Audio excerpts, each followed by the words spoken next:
Loud speaker उतरवाने की बात की थी, उन्होंने कहा था खुले में मांस मदिरा, ये मांस मछली नहीं बेचने देंगे, मांस नहीं बिकेगा। ना वो रुका है, ना लाउड स्पीकर उतरे और ना मास्टर प्लान है। सत्ता जहां होगी वहां भ्रष्टाचार होगा, इस पे पूरी तरह नियंत्रण तो नहीं पाया जा सकता। मुख्यमंत्री के जो शब्द थे वो मैं आपको बताता हूँ, अनौपचारिक चर्चा थी। उन्होंने कहा देखिए अब जो नए बनाएंगे वो अपने हिसाब से बनाएंगे, तो बोले मैं ये करता रहूंगा तो फिर वही स्थिति रहेगी। यही वो मध्य प्रदेश जिसने ये व्यवस्था बनाई कि फांसी दे दी जाए, बड़ा नाम हुआ, क्या हुआ, कितने लोगों को फांसी हो पाई, कहाँ है आपका फिर हर चीज में, फिर आप इसमें तालू प्रवृत्ति नहीं हो सकती प्रभु। यहाँ पर उनको जो है ये जरूर करना चाहिए कि प्रशासन पे सख्ती करना चाहिए, पुलिस के मामले में चौकसी बढ़ाई जानी चाहिए। निश्चित तौर पर यहाँ कमियां हैं, बहुत ज्यादा कमियां हैं, क्योंकि मुख्यमंत्री के पास गृह विभाग है, इसलिए आप मान के चल रहे हैं कि यहाँ पर जीरो टॉलरेंस की नीति होनी चाहिए। सिर्फ कर्ज लेकर सरकार चला रहे हैं, डबल इंजन आपकी कब तक मदद कर पाएगा और ये कर्ज आपको कब तक मिलता रहेगा। केंद्र सरकार ने जो बजट लाई, तो केंद्र का ही कर्ज देख के मेरे को तो पानी पीने की जरूरत महसूस होगी। केंद्र सरकार इतने कर्जे में हमारी। नमस्कार, मैं हूं संजीव श्रीवास्तव, आप देख रहे हैं 4 PM news network. Madhya Pradesh के मुख्यमंत्री के रूप में मोहन यादव ने आज अपने 1 वर्ष का कार्यकाल पूरा कर लिया। 1 वर्ष बहुत कम भी नहीं होता और बहुत ज्यादा भी नहीं होता। वैसे तो 5 साल का कार्यकाल होता है किसी भी सरकार का, लेकिन सरकार में जो मुखिया होता है, उसका कार्यकाल 5 साल ही रहे ये सुनिश्चित नहीं है। बहुत सारे एफएन बेड भी होते हैं, लेकिन जो अब तक का 1 वर्ष है, कार्य है, उनका काल है, वो पूरा हो गया है। तो निश्चित तौर पर इस 1 साल के उनके जो अब तक का कामकाज है, उसकी समीक्षा भी हो रही है, उसकी मीमांसा भी की जा रही है। ये कहीं न कहीं खोजने का प्रयास जो खबरनवीस है, मीडिया है, वो करता है, कर रहा है कि आखिर इस 1 साल में क्या कुछ उन्होंने पाया है, कहाँ वो जब चले थे, कहाँ थे और आज कहाँ खड़े हैं। तमाम जो सिलसिला है, उस पर बातचीत हो रही है। तो हमने कहा चलिए आज हम भी इस विषय पर टटोलते हैं, बात करते हैं कि क्या कुछ 1 साल का जो मोहन यादव का मुख्यमंत्री के तौर पर जो काल है, कार्य है उनका, वो सफर कैसा रहा है? इस सब पर बातचीत करने के लिए चलेंगे एक बहुत खास मेहमान के पास, जुड़ते हैं पहले, जुड़ गए हैं हमारे साथ। हमारे साथ जुड़े हैं मध्य प्रदेश के एक बहुत सुधी सीनियर जर्नलिस्ट प्रभु पटेरिया जी। प्रभु जी आपका बहुत-बहुत स्वागत सबसे पहले। और मैं आगे बढ़ने के पहले, सिलसिला शुरू करने के पहले प्रभु जी का परिचय दूं। प्रभु जी 3 दशक से ज्यादा का आपका अनुभव और अलग-अलग समाचार पत्रों में आप रहे हैं। आपने बहुत प्रमुख समाचार पत्रों में जो पॉलिटिकल फील्ड है, प्रशासनिक क्षेत्र है, उसे आप रिपोर्ट करते रहे और आज एक जो रीजनल चैनल है, उसके राजनीतिक संपादक हैं। प्रभु जी पुनः आपका स्वागत और शुरुआत यहीं से कि जो 1 साल का कार्यकाल है मोहन यादव जी का, ओपनिंग रिमार्क आपका, फिर मैं और आगे सवाल जवाब करूंगा।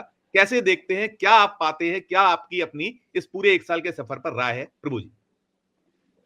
देखिए संजय जी, मोहन यादव के यदि हम देखें, पिछले यदि दिग्विजय सिंह के समय से यदि हम तुलना करें, तो 4 मुख्यमंत्री के बाद जो हमको ये मोहन यादव जो मुख्यमंत्री मिले हैं, तो मोहन यादव जैसे थे वैसे हैं। मतलब जस का तस धदिनी चदरिया जो कहते हैं ना, ये उस तरीके का मुख्यमंत्री हमको मध्य प्रदेश में पहली बार मिला है। जो मंच पर आता है तो ये नहीं सोचता है कि वो जो कह रहा है उसका क्या असर पड़ेगा। जो उसके मन के भाव वो सहज कह देता है। वो बहुत प्रैक्टिकल अप्रोच के साथ समस्याओं को सॉल्व करने की कोशिश करता हुआ दिखाई दे रहा है। अभी कितना होता है ये तो जैसा आपने शुरू में कहा कि 1 साल का कार्यकाल किसी का आकलन करने के लिए पर्याप्त नहीं होता है। वही तो स्टार्ट ही उन्होंने लिया है। लेकिन ये ज़रूर दिख रहा है कि एक ऐसा मुख्यमंत्री मिला है जो ग्राउंड टू अर्थ बात करता है, ज़मीन से जुड़ा हुआ व्यक्ति होना है तो दिखता है, जैसा है वैसा ही है। वहाँ कोई दिखावा नहीं नज़र आ रहा उसके काम-काज के तरीके में। तो ये ज़रूर है। अब एक उनके पहले यदि कहें कि बड़ा लंबा कार्यकाल शिवराज जी का रहा, तो एक कहीं न कहीं उनसे होड़ भी दिखती है। जिस तरीके से वो जननेता बनने की एक होड़ जो है, जिस तरीके से शिवराज सिंह की एक इमेज डेवलप हुई थी, वो होड़ यहाँ पे दिखाई दे रही है। बाकी ओवरऑल कार्यकाल को कहें तो 1 साल में कुछ बड़ी अचीवमेंट्स ज़रूर मध्य प्रदेश को मिलते हुए दिखाई दे रहे हैं। जैसे हमने रातापानी टाइगर रिजर्व जिसका कि आज उन्होंने जो है अभी लोकार्पण किया है। ये वो टाइगर रिजर्व है जिसके लिए केंद्र सरकार 7 साल से कह रहा था कि आप इसका नोटिफिकेशन कीजिए, लेकिन पिछली सरकार इसको जानबूझकर रोक के रखे हुई थी। मोहन यादव आए, उन्होंने एक झटके में उसके लिए नोटिफिकेशन जारी कर दिया।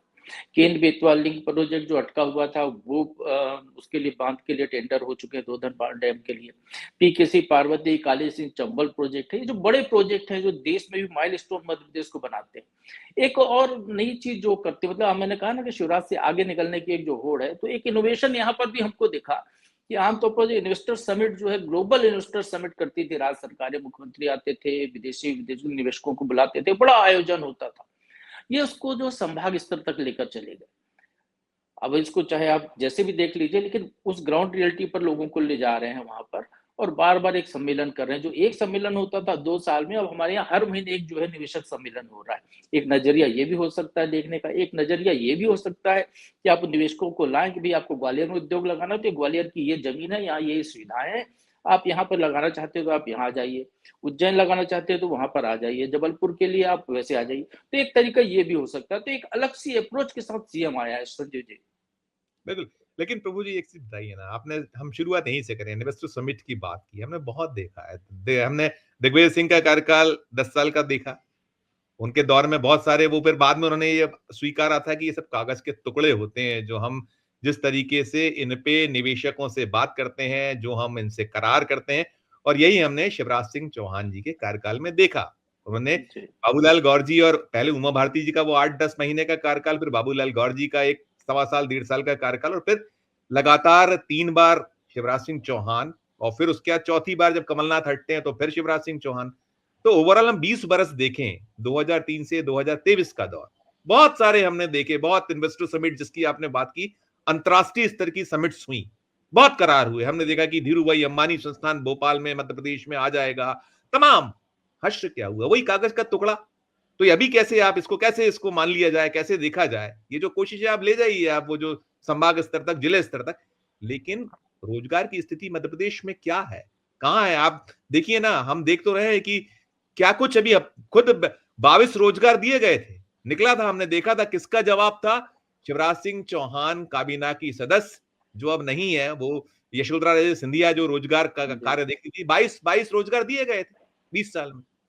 कैसे हम इसको माने, कैसे देखें? मतलब क्या पकौड़े तलना ही रोजगार होगा, या जो ये जो आप ऑटो चलवा दीजिए या ठेले लगवा दीजिए, यही रोजगार है? प्रभु जी। देखिए संजय जी, आपने जो बात कही वो नौकरियों की बात थी। सरकारी नौकरियां वैसे भी सीमित हो रही हैं, एआई का जमाना आ रहा है। जो काम पहले 10 लोग करते थे वो एक कंप्यूटर करता था, अब जो है वो एआई पे, एक मोबाइल पे भी आदमी कर लेगा। तो नौकरियों के तो अवसर वैसे ही सीमित हैं, वो लगातार घटते चले जा रहे हैं। आपने दिग्विजय सिंह का जिक्र किया, दिग्विजय सिंह सरकार में पद घटाने शुरू वहां से हुए थे कि सरकारी जो रिटायर हो रहे हैं उनके पद कम करते चले जाइए। प्रभु जी, दिग्विजय सिंह ने क्या किया था? बीजेपी की आइडियोलॉजी अलग है, वो तो करते थे ना। प्रधानमंत्री जी जी, ने कहा था हर साल 5 करोड़ नौकरियां, या मैं वहीं आ रहा हूँ। 15। हाँ, वही वही थोड़ा सा। मैं जी। वहीं आ रहा हूँ। तो नौकरियां देना एक सीमित है। आप तो 5,000 पुलिस की भर्ती निकाल दीजिए और ये कर दीजिए, वो कर दीजिए। हमारे यहाँ 1 साल से यदि हम कहें तो भर्ती परीक्षाएं ही नहीं हुई मध्य प्रदेश में।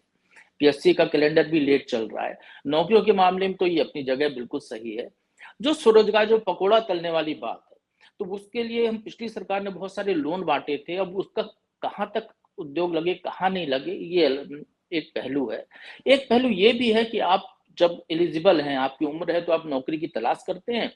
नौकरी नहीं मिली तो फिर आप कुछ ना कुछ काम धंधा करने लगते हैं। तो रोजगार कार्यालय में एक मध्य प्रदेश की एक और विशेषता है संजय जी, आपको पीएससी से जुड़ा हुआ कोई एग्जाम देना है तो आपको रोजगार कार्यालय में अपना पंजीयन कराना पड़ेगा। भले आप सर्विस में हैं, आपको वहां पंजीयन कराना पड़ेगा, तभी आप वो एग्जाम दे सकते हैं। मतलब आप क्लर्क हैं कहीं पर और आप जो है डिप्टी कलेक्टर बनने की चाह रखते हैं या डीएसपी बनने की चाह रखते हैं, आपको एग्जाम देना है पीएससी का, तो आपको रोजगार कार्यालय में पंजीयन कराना पड़ेगा।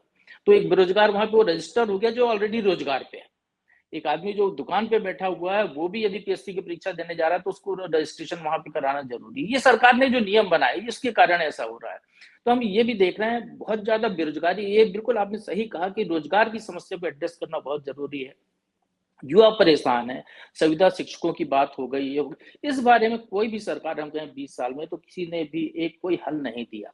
आपने प्रधानमंत्री का जिक्र किया, प्रधानमंत्री ने भी उसको कहा, लेकिन जब वो सरकार में आए तो उसको हल नहीं कर पाए। अभी वो योजना लेकर आए जो सीखो कमाओ योजना शिवराज जी ने मदद शुरू की थी, जो कि फ्लॉप हो गई है। जिन लोगों ने 1 साल की इंटर्नशिप कर ली थी, वो सब वापस बेरोजगार हो गए या कुछ और अपनी दुकान पे बैठ रहे हैं या कुछ और काम कर रहे हैं। वही स्कीम को प्रधानमंत्री जी अब इंटर्नशिप के रूप में लेकर आए और संजय जी बड़ी मजे की बात है, उसमें जो प्रचार किया गया है कि इतना रोजगार देंगे, इतना रोजगार देंगे, जो मैंने मध्य प्रदेश का कोटा देखा उसमें, तो मध्य प्रदेश में 5 या 7,000 जो है इंटर्नशिप के पद अभी आवंटित हुए हैं। अब उसमें कहिए कि आप 5,000 रुपया मतलब विज्ञापन आप देखिए कि आपको 5,000 रुपया महीना मिलेगा, आप इंटर्नशिप कीजिए, उस 1 साल की इंटर्नशिप में आपको 5,000, इससे ज़्यादा ये पकौड़ा बेचेगा तो इससे ज़्यादा वो हफ्ते में कमा लेगा, उसकी मूल आय जो होगी। तो ये समझने की ज़रूरत है कि सरकार जो स्कीम्स लाती है, उस स्कीम्स को आम आदमी को समझना होगा, वो कहाँ पे उससे कोरिलेट कर रहा है। उसके बाद इस बारे में बात करनी पड़ेगी और सरकारी नौकरियों की एक जो चाह है, वो तो है ही है। वो तो बिल्कुल आपने सही कहा कि पूरी होती हुई दिखाई नहीं दे रही। मैंने निवेश की बात की, निवेश का हमने देखा प्रभु जी हर्ष कि निवेश कहाँ खड़ा है। आप देखिए ना, इतने लाख करोड़ का एमओयूज कहाँ है, आप कहाँ उतरा, वो धरातल पे कहाँ आ पाया। तो जो मोहन जी आप कह रहे हैं कि प्रयास कर रहे हैं, ठीक है, लेकिन हम जो देखते हैं वही सब तो फिर कागज का टुकड़ा ही तो साबित होता है अंत में। आपकी प्रतिक्रिया? संजीव जी, इसके बारे में जब निवेशक सम्मेलन शुरू ग्लोबल समिट हो रही थी, मैंने भी बहुत सारी अटेंड की, आपने भी की, मैंने भी। तो उद्योग विभाग के जो पीएस का ये कहना था कि 10% भी यदि उद्योग लग गए, जो कमिटमेंट होता है उसका, तो वो निवेशक सम्मेलन हमारा सफल हो जाता है। आप जीरो हैं, आप किसी को बुलाएंगे ही नहीं और आप कहें कि अपने आप आके कोई लगा ले, तो आज की स्थिति में वो स्थिति नहीं है। हमने गुजरात का उदाहरण देखा, पश्चिम बंगाल में सिंगूर प्लांट को लेकर विवाद हुआ और नरेंद्र मोदी का एक मैसेज जो है रतन टाटा के पास चला गया, आई एम रेडी, और आप देखिए सिंगूर प्लांट उठ के जो है गुजरात में लग गया। वो स्थिति है, आपको यदि अपने यहाँ करना है तो उनको बुलाना पड़ेगा, फिर उसके बाद आपको उनको वैसी सुविधाएं भी देनी पड़ेगी। हम कहते हैं हमारे यहाँ भरपूर बिजली है, लेकिन मध्य प्रदेश में उद्योगों की बिजली जो है बहुत महंगी है। हम कहते हैं भरपूर पानी है, लेकिन हम पानी के पास जाएंगे तो जो है किसान आंदोलन झेलना पड़ेगा उसको, किसान कहते हैं हमारी जमीन नहीं जाएगी। हम माइनिंग के क्षेत्र में कहते हैं हमारे पास और बहुत सारे हैं, लेकिन हम उसको प्रोसेस करने का प्लांट यहाँ नहीं लगवाते हैं, हम उसको एक्सपोर्ट करने का प्लांट यहाँ पर लगवाते हैं कि वो आए यहाँ से कोयला निकाले, वो ले जाए, वो कहीं और बेचे। हमने इतना बड़ा ultra mega power project Singrauli में लगाया, 1 यूनिट शुरू हुई उसकी, बाकी उन्होंने कोल ब्लॉक अलॉट कराया और वो बाहर ले गए। तो यहाँ पे जो सरकार का जो काम है, जो प्रशासन, जो ब्यूरोक्रेसी का काम है, देखिए सरकार, मुख्यमंत्री जो भी होता है उसका काम है नीति बनाना, वो इम्प्लीमेंट कैसे हो रही है ये देखना, इम्प्लीमेंट करने का काम ब्यूरोक्रेसी का है। यहाँ नियंत्रण की कमी निश्चित तौर पर रही है कि आपने केवल प्रचार पे तंत्र रहा है कि आप प्रचार करते रहिए, असर क्या हो रहा है ये नहीं देखा गया है। तो यहाँ कहीं ना कहीं गलती है। लेकिन अब यदि जब आप नीचे तक जा रहे हैं, कोई उद्योगपति आया, ग्वालियर आया है, तो यदि उधर उसको लग रहा है कि यहाँ पर कोई संभावना है तो वहां आएगा। और ये नहीं कह सकते कि निवेश बिल्कुल नहीं हुआ मध्य प्रदेश में। नहीं, इन्फोसिस आया हमारे यहाँ, टीसीएस आया हमारे यहाँ, मंडीदीप में बहुत सारे प्लांट लगे हैं, बहुत सारी चीजों में निवेश हुआ है, लेकिन वो नहीं हुआ है जैसा निश्चित तौर पर। मैं वही वही कह रहा हूँ कि आप जो भी अंत में आप ही खुद कहते हो, हमने शिवराज जी के मुंह से भी सुना कि हम नहीं सफल हो पाए, उन्होंने माना, स्वीकारा। बहरहाल ये एक बात हुई। दूसरी बात हम बात करें, आपने बात की जो नौकरशाही की, नौकरशाही को लेकर बहुत सारे, आप तो दोनों को कवर करते हैं, आप पॉलिटिकल भी, आप सारी चीजों को रिपोर्ट करते हैं और आप प्रशासनिक भी, आप देखते ही देखते। कहाँ खड़ा है प्रशासनिक तौर पर 1 साल में? क्या आप, शुरुआत में हमको लगा था कि मोहन यादव जी ने बहुत एक ऐसे आता है और जब पहली इनिंग में 3-4-5 चौके मारता है, बल्ला लगता है बहुत चलेगा, लेकिन वो बल्ला खामोश है। बार-बार चीजें आ रही कि कैसे निरंकुशता है नौकरशाही में। आप ही ने अभी कहा कि जब तक नौकरशाह साथ ना दे, इस पर आपकी टिप्पणी? यदि मैं साफ सुथरे शब्दों में कहूँ, बिल्कुल, मैं वही कि ब्यूरोक्रेसी फिरोज ब्यूरोक्रेसी बेताज को ब्यूरोक्रेसी नाराज कर रहा हूँ। ब्यूरोक्रेसी मध्य प्रदेश की मुख्यमंत्री को तवज्जो नहीं देती, मैं यस। ये कहूंगा। क्योंकि मुख्यमंत्री ने शुरू में, आपने बिल्कुल कहा कि शुरू में मुख्यमंत्री ने कुछ दिखाए कि उनने जो है एक ड्राइवर से बदतमीजी पे कलेक्टर हटा दिया, लेकिन आपने उसको बाद में दूसरी जगह कलेक्टर बना दिया। यहाँ पर जो है आपको अधिकारी को खाली भी नहीं बैठा सकते, काम लेना है, लेकिन एक क्राइटेरिया यहाँ तय करना होगा कि आपको जनता से जुड़े हुए जो फील्ड में जो काम करने वाले हैं, यदि जन अपेक्षा पे वो खरा नहीं उतर रहा है तो आप उसके लिए पाबंद कर दीजिए कि 5 साल तक इसको फील्ड की पोस्टिंग नहीं मिलेगी, तो फिर असर होगा। यदि आप उसको 6 महीने, 1 महीने बाद वापस पोस्टिंग देनी आपकी मजबूरी है, तो फिर इसका काम का असर नहीं होगा। दूसरी बात मैं कहता हूँ संजीव जी, अभी जो है रीवा का एयरपोर्ट का उद्घाटन हुआ था, मुख्यमंत्री ने उस कार्यक्रम में रीवा में कहा कि आज से 1 महीने तक रीवा से जो भी उड़ान में बैठेगा हवाई जहाज में, ₹999 में वो जो है भोपाल तक की यात्रा करेगा। हफ्ता भर 1.5 महीने तक तो फ्लाइट शुरू नहीं हुई संजीव जी। बंद भी, कुछ जगह बंद भी हुआ उन्होंने, कुछ जगह नहीं नहीं, 1.5 महीने तक वो फ्लाइट ही शुरू नहीं हुई जिसमें 999 में लोगों को सफर करना था। 1.5 महीने बाद वो फ्लाइट शुरू हुई तो उन्होंने ये कहा कि शुरुआत के 5 टिकट 999। तो यहाँ ब्यूरोक्रेसी का काम है। यहाँ पे पर्यटन विभाग के जो सचिव हैं, प्रमुख सचिव हैं, जो एविएशन के सचिव हैं, ये मुख्यमंत्री ने वहां पे ऐलान कर दिया। मुख्यमंत्री ने ये नहीं कहा, मुख्यमंत्री ने ऐलान कर दिया आज से। तो ये फिर ब्यूरोक्रेसी की जिम्मेदारी है कि मुख्यमंत्री के मुंह से निकला हुआ शब्द को वो अमल में लाए। मुख्यमंत्री ने ये नहीं कहा कि आजीवन फ्री कर देंगे कि जब तक रीवा एयरपोर्ट से जो भी उड़ेगा, और सिर्फ 1 महीने के लिए कहा, वहां पर वो अमल नहीं हुआ। ये यहाँ पे ब्यूरोक्रेसी का काम है। मुख्यमंत्री ने कहा कि कांजी हाउस बंद कर देंगे। ब्यूरोक्रेसी का काम था कि मुख्यमंत्री यदि कह रहे हैं तो 2-4 कांजी हाउस तो बंद करके दिखा देते। तो यहाँ ब्यूरोक्रेसी जो है वो मुख्यमंत्री को अभी बिल्कुल तवज्जो देते हुए वैसी नहीं दिखाई दे रही जैसी देनी चाहिए, लेकिन एक बदलाव दिख रहा है। चीफ सेक्रेटरी के तौर पर अनुराग जैन आए हैं, जो कि नियम कायदे के पक्के हैं, एक एक चीज पर बारीकी से नजर रखते हैं। संजय जी, आप किसी अखबार में खबर पढ़ लीजिए कोई प्रशासन से जुड़ी हुई, आप देखिएगा कि 2-3 दिन के अंदर या 1 हफ्ते के अंदर वो चीफ सेक्रेटरी इस बारे में कोई ना कोई निर्देश उनके आ जाते हैं। एक बहुत बड़ा पक्ष जो है सीएम हेल्पलाइन, जिसको कि ये सीएम हेल्पलाइन एक ऐसा कार्यक्रम था मध्य प्रदेश का, जिसमें यदि आपने ऑनलाइन शिकायत दर्ज करा दी है तो शिकायत तब तक जिंदा रहेगी जब तक कि आपका कंप्लायंस ना हो जाए। व्यक्ति शिकायत वापस भी नहीं ले सकता था उसमें। तो उसके लिए ये कहा जाता था कि उसके लिए मनाने तहसीलदार, पटवारी भी जाते थे, कई बार पुलिस को भी भेजा जाता था कि वो लोगों को समझाइश दे कि भैया वो कह दे कि हम संतुष्ट हैं। कोई जब तक वो संतुष्टि नहीं जाहिर करेगा, वो शिकायत जिंदा रहती थी। ऊपर तक के अधिकारी उसमें जिम्मेदार माने जाते थे।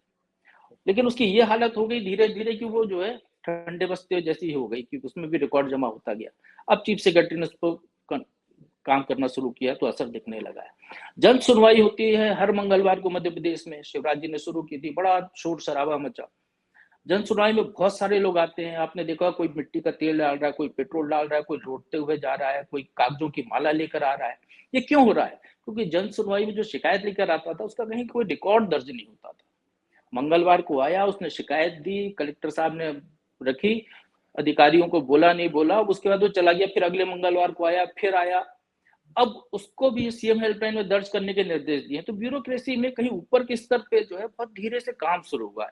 हम प्रशासन पुलिस की बात करें, डीजीपी हमारे यहाँ जो आए हैं, बड़े ईमानदार छवि के सख्त मिजाज डीजीपी भी आए हैं। तो जो दो मुखिया ऊपर के आ गए हैं, जो गंगोत्री जो है वो यदि पवित्र हो गई है तो मान के चलिए कि अगले नीचे तक कुछ ना कुछ अभी तो पवित्रता आएगी। अब प्रभु जी, पवित्र मान लेना, पोस्टिंग पर से पवित्र हो जाना, ठीक है। ये तो अभी हाल ही में आए डीजीपी, अनुराग जी जी को भी बहुत समय नहीं हुआ है। और जो आपने भ्रष्टाचार की बात की प्रभु जी, आपसे भी नहीं छुपा और मुझसे भी नहीं छुपा, और जनता तो बहुत हलाकान है कि भ्रष्टाचार किस स्तर तक का है। कि आप, जो हम देखते हैं पटवारी, यही आप मुख्यमंत्री जिनकी बात कर रहे हैं, मोहन यादव साहब ने, मुख्यमंत्री के शब्द थे पटवारी को लेकर। उन्होंने ही कहा ना कि जी उसको नहीं सकते, वो उससे भ्रष्ट कुछ नहीं है, उस पे नकेल नहीं लगा पाए। कैसे लगेगी नकेल? आप उस पे भी तो डालिए प्रकाश की। और अभी हम देख रहे हैं कि कैसे वो एक पूरी अलग से अभी किया है, दैनिक भास्कर ने स्टिंग ऑपरेशन किया, क्लियरली निकल कर आया कि प्राइवेट पूरा एक उनका पूरा एक पैरेलल पूरी सब कुछ चल रहा है। वो अभी क्या कार्रवाई हुई है? आप अभी, ये तो ताजा है ना, 4 दिन 3 दिन पुराना मसला है। क्या कुछ निकल कर आया है? छुट्टी पर चले गए पटवारी, छुट्टी पर हो गए तहसीलदार, क्या कहेंगे इस पे? हाँ, फिर कैसे नियंत्रण होगा? कैसे नियंत्रण करेंगे मुख्यमंत्री जी? हाँ, देखिए आपके भ्रष्टाचार तो सदाबहार है। सत्ता जहां होगी वहां भ्रष्टाचार होगा। इस पे पूरी तरह नियंत्रण तो नहीं पाया जा सकता, कम किया जा सकता है, मात्रा कम ज्यादा हो सकती है। लेकिन इसके लिए जो मैंने अभी कहा था, शायद सरकार को ये उपाय करना चाहिए। एक बार आपको सख्त कदम तो उठाने ही पड़ेंगे। आपको ये करना होगा कि जिसके खिलाफ भी ऐसी कोई प्रमाणित शिकायत आए, या तो आप उसको बर्खास्त कर सकते तो उसको बर्खास्त कीजिए 1 साल के अंदर, 6 महीने के अंदर, जैसे भी आपके नियम कायदे गवाही देते हैं। नई भर्ती कीजिए ना उसकी जगह पे, एक आदमी को रोजगार भी मिलेगा। या फिर उसको लिए फील्ड पोस्टिंग से उसको बाहर कर दीजिए, उसको फाइल वर्क पे लगा दीजिए उसको। तो ये जो जैसे पुलिस में होता है ना कि आपके खिलाफ यदि जो है शिकायतें ज्यादा हो गई, जांच में पाए गए, तो आप डिमोशन हो जाता है, वहां पे सब इंस्पेक्टर सिपाही बन जाता है। कुछ ऐसा करना पड़ेगा, तब जाकर कुछ असर होगा। नहीं तो आप ये मान के चलिए, जो मुख्यमंत्री के शब्द हैं, मुख्यमंत्री ने खुद ही जमीनों, पहले तो जमीनों के बिल्डर भी रहे हैं, वो तो खरीदी पड़ी तो उनको देना पड़ता है। तो ये सिस्टम ये किसी के लिए नहीं मुरब्बत करता, वो सिस्टम जो है रेवेन्यू का सिस्टम किसी के लिए मुरब्बत नहीं करता, वहां पे तो उनको देना ही देना है। तो आप उसको रोकना है तो पारदर्शिता लानी होगी आपको, सारी चीजों में कौन तुरंत कौन काम करने की संभव वो करना कौन पड़ेगा आपको। कौन लाएगा, कैसे आएगी? जब तक मुख्यमंत्री चाहेगा तभी होगा, नहीं तो नहीं हो सकता। देखिए, ये तो एक ऐसा सिस्टम है वो, जिसको कि कोई खत्म ही नहीं कर सकता उसको। मतलब उसको मान लें कि हमारी नीति है, चलता रहेगा। प्रभु जी, मास्टर प्लान हम बहुत बहुत कितना आप हम दोनों देख रहे हैं, बरसों बरस से 2 दशक के लगभग हो गया। इंदौर और भोपाल जैसा मास्टर प्लान नहीं आ पा रहा है। हर बार अब ये आए, ये भी कह रहे थे जब इन्होंने ज्वाइन किया था, हमें याद है हम लोगों ने शुरुआत की थी, जब उन्होंने शुरुआत वो लाउड स्पीकर उतरवाने की बात की थी, उन्होंने कहा था खुले में मांस मदिरा, ये मांस मछली नहीं बेचने देंगे, मांस नहीं बिकेगा। ना वो रुका है, ना लाउड स्पीकर उतरे हैं, और ना मास्टर प्लान आया है। कैसे कहेंगे एक साल कहाँ कोई बहुत कहाँ उपलब्धि है, कौन सी उपलब्धि है प्रभु जी? ये मास्टर प्लान तो पुराना समय से चला आ रहा है, पहले भी दो आया दशक और चला दो गया, दो दशक से हाँ, ज्यादा हो गई। हाँ, आपकी लेकिन इस आप, बारे में आपकी लगातार सरकार है, वो 15 महीने कमलनाथ के छोड़ दीजिए, बस जी, नहीं आ पाया। इस बारे में मेरा वर्तमान मुख्यमंत्री से करीब 2-1 महीने पहले बात हुई थी। ऐसी चर्चा में तो मास्टर प्लान का ज़िक्र आया था। तो ये एक सजेशन उनको दिया गया कि भाई वो जो है मास्टर प्लान, अब तो पुराना जो था उसमें तो बहुत गड़बड़ियाँ की बनाने वालों ने, आप उसको बदल दीजिए। तो मुख्यमंत्री के जो शब्द थे वो मैं आपको बताता हूँ, अनौपचारिक चर्चा थी। उन्होंने कहा देखिए, अब जो नए बनाएँगे वो अपने हिसाब से बनाएँगे। तो बोले मैं ये करता रहूँगा तो फिर वही स्थिति रहेगी। तो बोले जो जैसा है, जितना हो गया है, उसमें जो बड़ी गलतियाँ हैं उसको दूर करके उसको लाने की कोशिश करेंगे। अब वो कब आता है ये तो खैर भविष्य के गर्भ में है। तो इसके बारे में जो अभी भी उनसे सवाल हुए थे तब भी उन्होंने कहा कि बहुत जल्दी आएगा। तो हम भी उम्मीद करते हैं कि बहुत जल्दी आ जाए मास्टर प्लान। आपने कहा डीजीपी की आपने बात की कि अब आए ईमानदार डीजी, मतलब पुराने क्या ईमानदार नहीं थे, एक चीज। दूसरी चीज, कानून व्यवस्था को लेकर बहुत कटघरे में बार बार मोहन यादव जी को खड़ा किया जा रहा है। उज्जैन जो आपने कहा, उनका उज्जैन में जिस तरह के घटनाक्रम होते हैं और उस तरीके से कोई बहुत एक्शन जल्दी होता नहीं दिखता, बार बार अगर मुख्यमंत्री के अपने गृह नगर, मुख्यमंत्री के अपने गृह जिले में होंगे, इसलिए शायद उनको निशाने पर लिया, तो मध्य प्रदेश कैसे संभलेगा? गृह विभाग खुद मुख्यमंत्री के पास है। हमने उज्जैन, इंदौर, इंदौर व्यावसायिक राजधानी मध्य प्रदेश की, उज्जैन वो उनका अपना नगर, महाकाल की नगरी, जहां अभी अब कुछ दिनों बाद होना है सिंहस्थ, थोड़ा सा टाइम है अभी हालांकि, और खुद मुख्यमंत्री का 15 करोड़ लोग वहां आने वाले हैं। ये हालात लॉ एंड ऑर्डर के, इस पर आपकी प्रतिक्रिया? देखिए, कानून अपराध पूरी तरह तो बंद कभी हो नहीं सकते संजय जी। नहीं लेकिन अपराध करने वाले की मानसिकता, हर चीज बचाइए बचाइए नहीं, आप बहुत नहीं बचाने की बात नहीं है, आप कोई भी सरकार आ जाइए। आप ऊपर संजू जी, आपने भी रिपोर्टिंग की है, हाँ, हमने भी की है। नहीं कह रहे हैं कि हाँ, अपराध नहीं रुकेंगे, नहीं थमेंगे, लेकिन जो हीनियस क्राइम है, हाँ, आपका दिल नहीं करता कि मैं नंबर वन हूँ, रेप के मामले में नंबर वन हूँ, कई मामलों में कुछ तो नीचे आऊं, मैं किसी क्रम में तो बिल्कुल। आऊं। आप हर चीज में कहते हैं मैं इस क्रम में पहले आ गया, पहले आ गया। यहाँ क्यों पहले बने? इसको तो नीचे लाया जा नहीं, मैं सकता है। रियलिस्टिक बात करूँगा संजय जी। देखिए, मैं जो है ना सरकार की तरफ बात करूँगा, ना विरोध में बात करूँगा। जो मुझे दिखता है एक पत्रकार के नाते मैं वो आपसे बात करूँगा। वही में जी, वही अपेक्षा। हाँ, एनसीआरबी की रिपोर्ट आप भी लिखते रहे, हम भी लिखते रहे। दिग्विजय सिंह के ज़माने में भी मध्य प्रदेश महिला अपराधों में नंबर 1 था, आदिवासी अपराधों में नंबर 1 था, आज भी है। उसमें कहीं कोई बदलाव नहीं आया है। ये मानसिकता बदलने की बात है। अब कोई व्यक्ति अचानक चलते-चलते 2 दोस्तों में झगड़ा हो गया, उसने छुरा निकाला, मार दिया, तो इसके लिए कोई भूत नहीं कर सकते। बात नहीं करता, लेकिन हाँ, भय, यही वो लेकिन मतलब, प्रभु जी हाँ, माफी लेकिन लेकिन चाहते संजू जी, इसी मध्य प्रदेश में बहुत क्षमा चाहते, यही वो मध्य प्रदेश जिसने ये व्यवस्था बनाई कि फांसी दे दी जाएगी, बड़ा नाम बिल्कुल, हुआ। क्या हुआ? कितने लोगों को फांसी हो पाई? कहाँ है आपका फिर हर चीज में? फिर आप इसमें तालू प्रवृत्ति नहीं हो सकती प्रभु जी, कुछ ना कुछ तो बस आपको करके दिखाना होगा ना। एक सरकार ने भय, कानून बनाया, भय क्यों सरकार नहीं ने है? कानून बनाया, 80 करीब 80 शायद 80 का आंकड़ा है, करीब 80-84 लोगों को जो है फांसी की सजा के मामले आए। लेकिन क्या हुआ, एक अदालत से दूसरी अदालत से तीसरी अदालत। तो ये जो है ये पूरी चेन केवल मध्य प्रदेश ही नहीं कर सकता ना, इसको दिल्ली तक करना पड़ेगा। ये जरूर है कि जो भी अपराध करता है, मुख्यमंत्री को गृह मंत्रालय अपने पास नहीं रखना चाहिए कायदे से, क्योंकि अपराध जो भी होगी, एक छोटी सी घटना होगी तो गृह मंत्री से ही इस्तीफा मांगा जाता है। अब उन्हें रख लिया तो स्वाभाविक तौर पर सवाल और ज्यादा गंभीरता से उठेंगे। तो जो है यहाँ पर उनको जो है ये जरूर करना चाहिए कि प्रशासन पे सख्ती करना चाहिए, पुलिस के मामले में चौकसी बढ़ाई जानी चाहिए। निश्चित तौर पर यहाँ कमियां हैं, बहुत ज्यादा कमियां हैं, क्योंकि मुख्यमंत्री के पास गृह विभाग है, इसलिए आप मान के चल रहे हैं कि यहाँ पर जीरो टॉलरेंस की नीति होनी चाहिए। कोई घटना हो गई है तो आप रोक नहीं सकते, लेकिन ऐसी घटना की पुनरावृत्ति ना हो, ये सरकार का दायित्व है। इतना उनको ये करना जरूरी है, जिसमें कमी दिख रही है संजय जी। आप देखिए ना, हमारे मध्य प्रदेश की बदनामी प्रभु जी, वो दिन दहाड़े जो घटना हुई, हम नहीं कहते, वो रेप का घटनाक्रम है, उज्जैन में तो हुआ था, इसका वीडियो भी बनाया था लोगों ने, कितनी हमारी बदनामी हुई। तो ये कहीं शर्मसार तो करता ही है ना हमारे प्रदेश को। और निश्चित तौर पर मुख्यमंत्री के दिल को भी बड़ा अंदर तक उसने पीड़ा पहुंचाई होगी कि उनको भी कहीं ना कहीं एक गिल्टी होगी। और फिर आप एक विभाग, 11 विभाग है उनके पास, अभी वन भी उनके पास आ गया, 10 पहले थे, 11वां, और फिर और भी वो विभाग जो किसी के पास नहीं उनके पास है। ये मोहब्बत, ये प्रेम। फिर दूसरी चीज, इंदौर, हम तो शायद, मुझे याद आता है, मुझे भी 40 बरस के आसपास हो जाएंगे जर्नलिज्म के जीवन में, प्रभार का जिला मुख्यमंत्री इंदौर को अपने पास रखे, जिसको लेकर भी बड़ी उनकी एक कहीं ना कहीं आलोचना हुई। क्या कहेंगे आप इस पे? क्या करना चाहिए ऐसा कुछ प्रभु जी? नहीं, मैं भी मानता हूँ संजय जी कि मुख्यमंत्री तो पूरे प्रदेश का मुखिया है। किसी एक जिले का मुखिया वो नहीं हो सकता है। पूरे के पूरे प्रदेश के जितने जिले हैं, सबके लिए उसके बराबर समदृष्टि होती है, इसलिए मुख्यमंत्री आमतौर पे इसको रखते नहीं थे। अब चूंकि मैंने शुरू में ही कहा कि मोहन यादव जी जो है जरा जमीन से जुड़े हुए नेता जैसे अब व्यवहार कर रहे हैं, तो हो आपने सकता है कि उनको वो है जमीन से कि इंदौर जो है, जमीन से जुड़ा है, वो आपने छेपक लगाया है जो थोड़ा सा कहीं को दर्शाता है कौन सी जमीन से जुड़े हैं, और आपने कहा भी नहीं नहीं जमीन नहीं रियलिस्टिक है वो, आम आदमी की तरह व्यवहार करते हैं। तो इंदौर सबसे स्वच्छ राजधानी, सबसे स्वच्छ शहर प्रदेश का। इंदौर उद्योग के में नंबर 1। इंदौर वो है जहाँ की सड़क को लेकर शिवराज सिंह चौहान ने वाशिंगटन की सड़क को गड्ढे वाली बता दिया था। तो इस तरीके का इंदौर है, तो उनको ये लगा कि शायद इंदौर को वो लेके वहां पे, चूंकि वैसे ही अच्छा है, तो वो एक वो माइलस्टोन दूसरे लोगों को प्रेरणा दे लेंगे, दूसरे जिलों के जो प्रभारी है उनको, जिलों को। तो मुझे लगता है वो एक उनका प्रयोग था, चूंकि नए नए मुख्यमंत्री हैं, तो इसलिए निश्चित तौर पर ये उनका एक कदम जो है चौंकाने वाला तो था।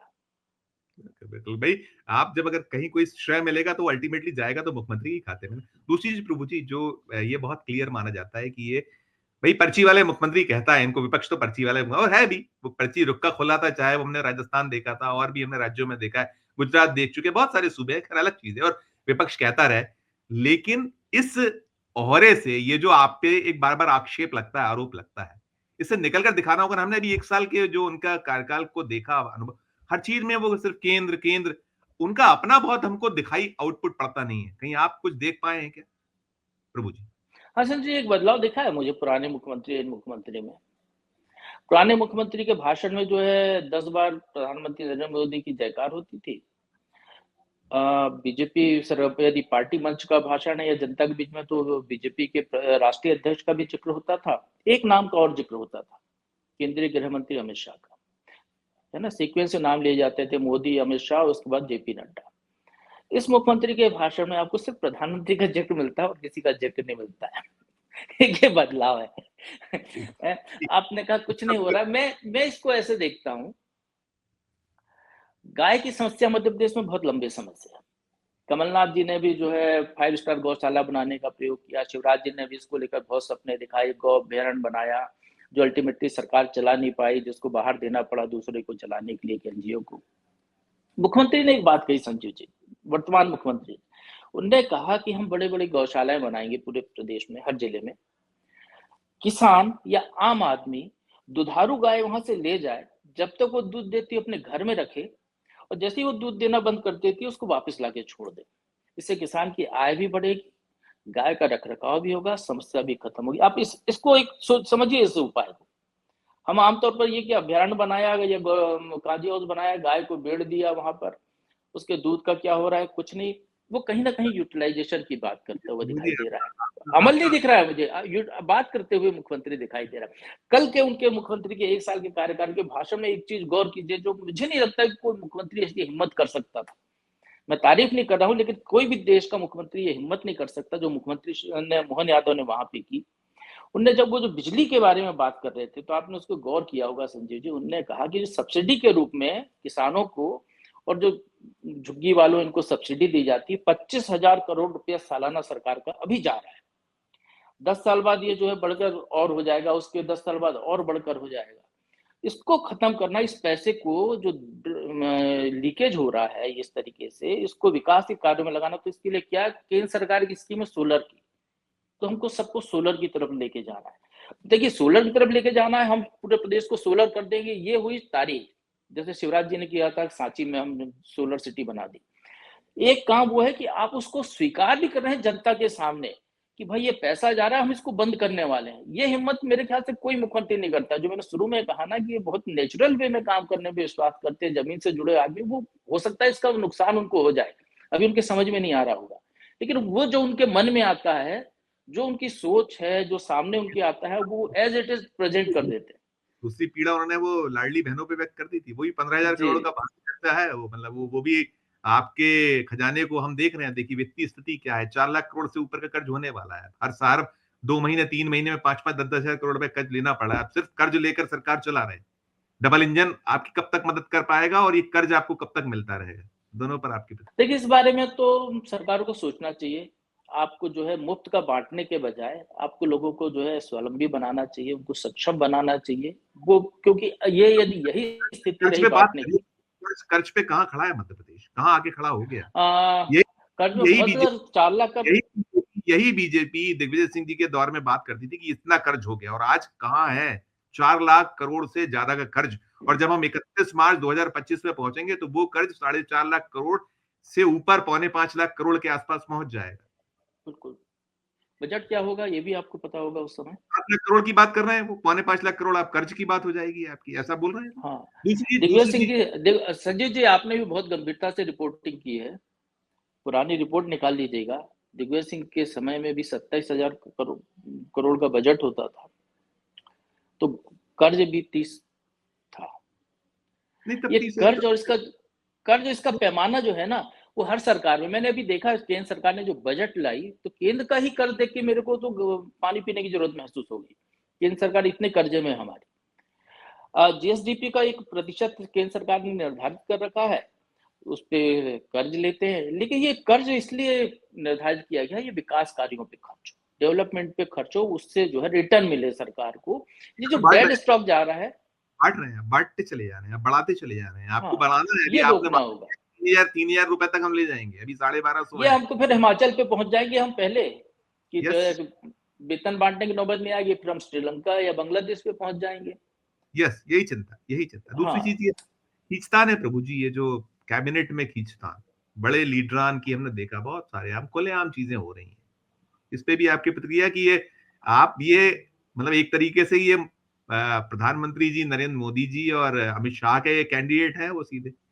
उनको जिस तरीके से बार-बार कैबिनेट में दिक्कतें आती हैं, बहुत हम लोगों ने लगातार देख रहे हैं कि सीनियर जो नेता हैं, अब आपने व्यवस्था बनाई है, तो उसी के तहत चलना होगा। इसे कैसे आप देख या 1 साल में आपने क्या महसूस किया है? प्रभु जी।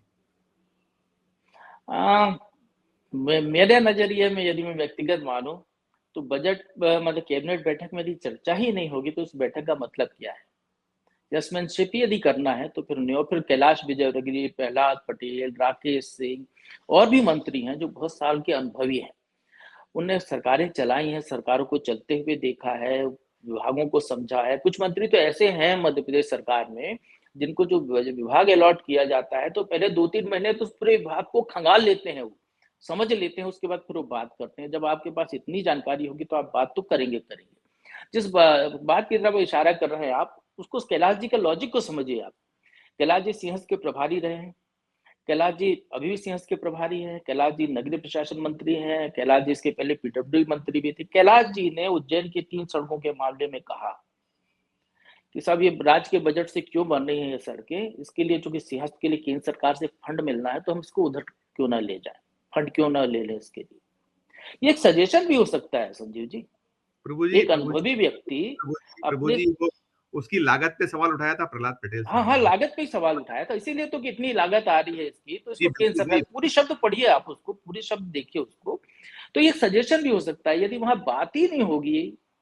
अब ये जरूर है मध्य प्रदेश में कि आमतौर पे होता था कि जो है शिवराज, चाहे दिग्विजय सिंह का पहला कार्यकाल हो, चाहे शिवराज जी का पहला कार्यकाल हो, मांझी से तो कोई बात ही नहीं कर सकता था, बाबूलाल गौर बहुत अल्प समय रहे, तो जो है आमतौर पे लोग बोलते नहीं थे। लेकिन शिवराज जी के समय जो अजय विष्णु जब मंत्री थे, उनसे सीनियर थे पार्टी फोरम पे, वो बोलते थे हर कैबिनेट की बैठक में, हम रिपोर्टिंग करते थे, खबरें निकालते थे, राघव जी बोलते थे उस समय, जयंत मलैया बोलते थे, यही कैलाश जी भी बोलते थे। संजय जी, आपने तो एक खबर ब्रेक की थी, मुझे याद है, शिवराज जी की कैबिनेट की बैठक में जो है किस तरीके का विवाद हुआ था, याद है आपको? उसका पुखराज होटल तक मामला गया था, है। वो खबर आपकी ब्रेक हुई है संजू जी, क्या तब नहीं होता था ये? नहीं होता। क्या बहस हुई थी कैबिनेट की बैठक में? बाबूलाल गौर का इस्तीफा हो गया था, बाबूलाल बाबूलाल। गौर का इस्तीफा देके भाग गए थे गौर साहब, जयंत मलैया ने पकड़ के रोका। वहीं पे नरोत्तम मिश्रा और जो है कैलाश जी ने भी जो उमा भारती को लेकर उसी बैठक में कुछ कहा था।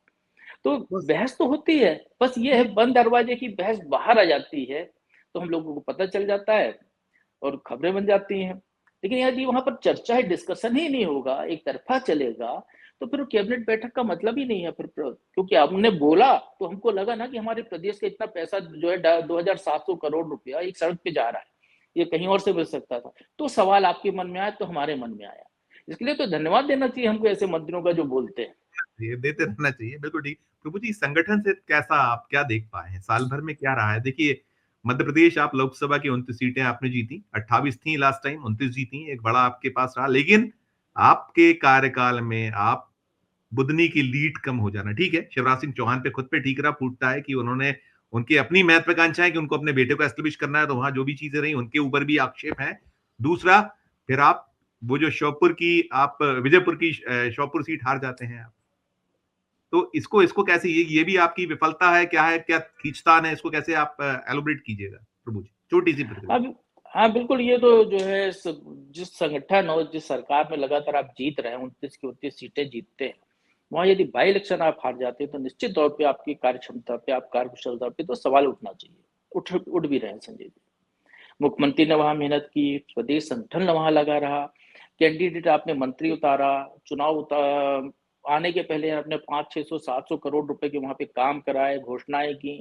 उसके बाद यदि आप चुनाव हार जा रहे हैं तो निश्चित तौर पर ये जो है आपके चयन पर, आपके कामकाज के तरीके पे सवाल खींचतान उठता है। खींचतान का नतीजा कुछ संगठन सत्ता के बीच खींचतान ऐसा मान सकते हैं, देख सकते हैं, क्योंकि आप दोनों बीजेपी भी आप कवर करते हैं, आपको मालूम है, आपको हाँ सब संजय एक जी, मैं पहले दिन से कह रहा था, चुनाव होने के पहले से मैं ये कह रहा था कि बीजेपी के लिए विजयपुर बहुत कठिन है। बहुत सीधा सा गणित मुझे दिख रहा था। मैं विजयपुर गया नहीं, लेकिन मुझे यहाँ जो दिख रहा था, मुकेश मल्होत्रा बीजेपी का आदमी, मुकेश मल्होत्रा को बीजेपी ने बनाया, उसको जो है शहरी विकास प्राधिकरण का पहले उपाध्यक्ष रहा है, युवा है, आदिवासी है। वो आज भी उसके पैरों में धूल लगी हुई आप देखोगे, इतना संघर्ष करते हुए दिखता है। वो मुकेश मल्होत्रा जिसको आपने टिकट नहीं दिया, तो वो जो निर्दलीय खड़ा होकर 44,000 वोट, जब निर्दलीय ले गया था तो उसके अकेले के वोट थे 44,000, किसी पार्टी के वोट नहीं थे। वो मुकेश मल्होत्रा कांग्रेस का कैंडिडेट थे, 44,000 की लीड से तो पहले ही आगे है आपके कैंडिडेट से। और आपके जो उम्मीदवार हैं पिछले बार उसी के कारण जीते। यदि वो निर्दलीय खड़ा नहीं होता तो बीजेपी जीत जाती। त्रिकोणीय संघर्ष में जो है आपका उम्मीदवार वहां से जीता। आप बाकी सारे गणित जमाते रहिए, आप चाहे जो करते रहिए, लेकिन एक आदमी जो 44,000 के साथ खड़ा हुआ है लीड लेके, उसके प्लस कांग्रेस के वोट उसके प्लस हो रहे हैं। उसके बाद फिर आपकी सरकार, आपका प्रशासन रहते हुए चुनाव से 2 दिन पहले आदिवासी पे गोली चल जाती है और सरकार कुछ नहीं कर पाती है। आप पे आरोप लगते हैं, सरकार बीजेपी पर ही आरोप लगाए कांग्रेस ने वहां पर चुनाव के दौरान तरह तरह की। आप जो है डिफेंसिव खेलने जाते हैं, तो निश्चित तौर पर वहां पर जो है मैनेजमेंट की ये पूरी की पूरी जो है बीजेपी के प्रबंधन की गलती है।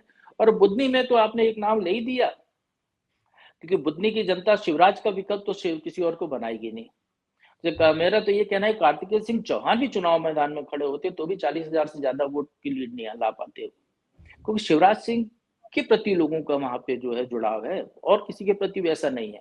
फिर रमाकांत भार्गव सांसद रहते हुए आपकी भारी नकारात्मकता रही, क्योंकि हमने शिवराज जी का भाषण में सुना, शिवराज जी ने मंच से अपने भाषण में कहा कि भाई इसके लिए लोग सवाल करते हैं कि आते नहीं थे, आते नहीं थे, तो ये तो मेरे हैं, मैं आ जाता था इनकी जगह के, सांसद है मेरे, इनकी तरफ से मैं आ जाता था। तो मतलब आपको यदि इस लेवल पे जाना पड़ रहा उस टिकट को दिलाने के बाद, तो निश्चित तौर पर वहां पे भी आपको जो है ये स्थितियां तो दिख ही रही थी। बिल्कुल। मैं प्रभु जी आखिरी सवाल करूंगा। आखिरी सवाल मेरा ये होगा कि आप जो मोहन यादव हैं, उनके पास जो राष्ट्रीय स्वयंसेवक संघ का एजेंडा जो मतलब देखिए, ये बिल्कुल क्लियर हो गया, साल भर में जो उभरे हैं, निकले हैं, वो निकल के आया है। हम बार बार देखते हैं योगी आदित्यनाथ का नाम आता है, हेमंत बिस्वा शर्मा का आता है, फिर तीसरे मुख्यमंत्री का यदि कहीं नाम उभर के आता है तो मोहन यादव का। वो जो हिंदू मुस्लिम एजेंडा जो क्लियरली अब तो बहुत साफ है, प्रधानमंत्री जी स्वयं कहते हैं कि मैं कपड़ों के रंगों से पहचान लेता हूं, अब तो बहुत खुल के बात होने लगी।